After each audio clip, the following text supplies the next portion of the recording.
Chennai Teynampet TMS அலுவலகத்தில் நடைபெற்ற மருத்துவமனை பணியாளர்கள் போராட்டம் குறித்து செய்தி சேகரிக்க சென்ற ஜெயா பிளஸ் ஒளிப்பதிவாளரை போலீசார் தடுத்து வெளியேற்றிய சம்பவம் அதிர்ச்சியை ஏற்படுத்தியுள்ளது.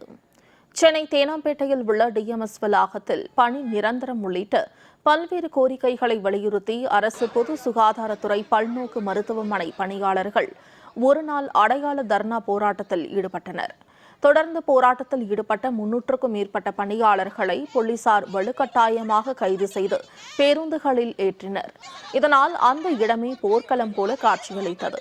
இந்த சூழலில் அங்கு செய்தி சேகரிப்பதற்காக சென்ற ஜெயா பிளஸ் ஒளிப்பதிவாளர் ரவிக்குமாரை காவல்துறையினர் உள்ளே அனுமதிக்க மறுத்து தடுத்து நிறுத்தினர்.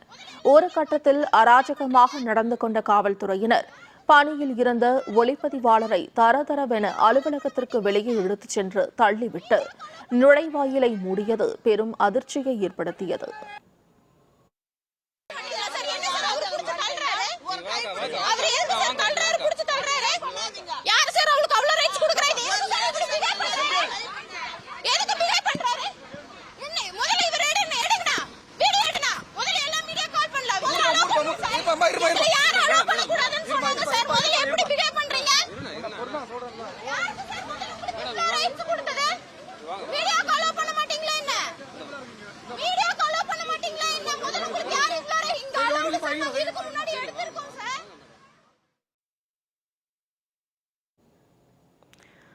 காவல்துறையினரின் இந்த அத்துமீறல் குறித்து கேள்வி எழுப்பிய ஜெயா பிளஸ் செய்தியாளருக்கும் காவல்துறை அதிகாரிகள் உரிய பதில் அளிக்காமல் அலட்சியமாக நடந்து கொண்டனர்.